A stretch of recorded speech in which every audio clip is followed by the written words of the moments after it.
People, welcome to Newspaper Breakdown, 31st of the 1st. Only 4 stories today, but they're fun. So we'll start with the International Monetary Fund. They expect the UK to be the only G7 country to see its economy shrink this year after the impact of having Liz Truss in power for 40 days. The G7 includes Russia, so that's important to remember. We're expected to have a worse economy than fucking Russia. Having Liz Truss in charge of your country for 40 days, it turns out, is worse than actually invading a country. That's how bad Liz Truss fucked us.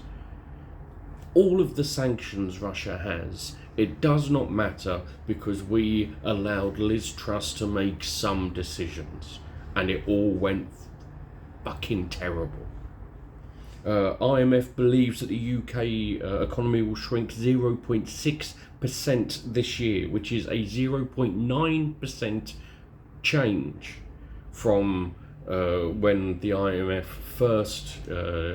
when they last did their forecasts back in October, which was just before Truss and Kwarteng just kamikazed us off of a cliff. Rising interest rates and higher tax rates have made the UK economy outlook gloomier. It's always important to remember that whilst the Tories continue to say to you, you know what we like, you know what we like. We like to lower taxes. We are the low tax party. That's what we like to do. We're all about the lower tax.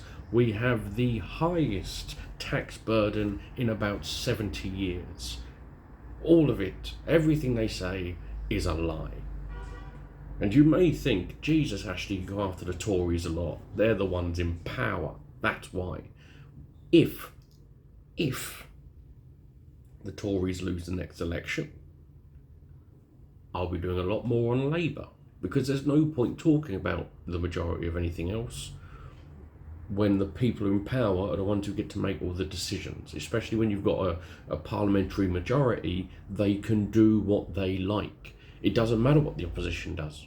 You could get all of the opposition together and they could all want one thing. If the Tories use the whip right, don't matter. Does not matter at all. So next story is Matt, proud of how many people died. Hancock has said that he did not primarily go into I'm a Celeb for the money after it was revealed that he was paid £320,000 for going into I'm a Celebrity. This is of course a lie. He went in there for the money. Of course he went in there for the money. That's obvious. He's not going to say it, but of course he went in there for the money. He also gave £10,000 of the money that he earned to charity. He says that is a good amount. That is a good amount. He was also still being paid for being an MP, which is another proof, another example of the proof that you can't get rid of MPs. They are harder to get rid of than fucking herpes. In fact, if you want to get rid of an MP, and I was looking into this, what you have to do is 10% of the constituents have to all sign a petition to call a by-election. And people are just too lazy to do that. They are just far too lazy. Matt Hancock, while still being paid as an MP, went on to reality TV to get paid £320,000 to not do his job.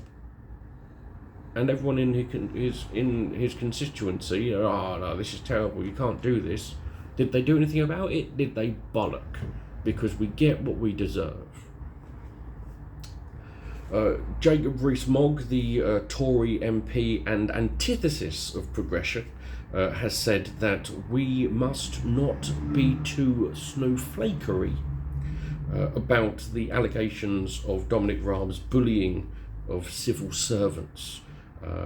Dominic Raab, of course, currently has around 24 formal complaints of bullying against him.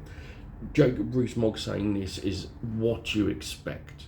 It is a meaningless sentence, a meaningless word. He is trying to conflate people standing up for themselves, saying, I do not deserve to be bullied in the fucking workplace. He is conflating that with being a snowflake. Being, oh, you just whine. Oh, you don't like a bit of bullying. Just whine. And you shouldn't do this, you shouldn't do this, you shouldn't do this. I have to say it again, you shouldn't do it. But it would be fun if one of these civil servants punched him in the face. When he goes and leaves his little fucking Jacob Rees-Mogg notes, punch him and say, don't be so snowflakery, and punch him again. Don't do that. Do not do that. It'd be fun though, wouldn't it? But do not do that. It'd be fun though, wouldn't it? Don't. Finally, in this special episode of Stop Voting for Them, you mentally handicapped fucking labradoodles. The UK has fallen 7 places to 18th in the world in the Transparency International's Corruption Perceptions Index. It's the biggest fall among the G7. The report warned of woeful inadequacies in upholding political integrity. We all see this, we all know this. All you have to do is read not even a paper, just scroll through Twitter or look outside. You can feel it, you can feel the fucking corruption in the wind, for Christ's sake. Qatar, Russia and Brazil were among the biggest fallers on the list of 180 nations and territories, which is used as a global benchmark by analysts and investors. So it is an important thing. This isn't just some bloke's idea. And just fucking Dave going, I tell you, this is looking bad. No, this is a proper thing that there's a proper report that people look at and people use. The UK's reputation has been damaged over a string of political scandals. 3 PMs in 2022, Partygate, and a number of other scandals, individual scandals from the likes of Chris Pincher, the Tory MP who sexually assaulted a man, making him the most progressive of all of the Tory MPs. Sure, he's a sexual predator, but he's not just going after women. Look at how progressive Tories have become. The report also mentions the VIP lane contracts, where we offered special deals for PPE that turned out, a lot of it, to be shit, and politically connected people like Dido Harding being appointed to public sector roles during the pandemic. Just a slew of constant corruption.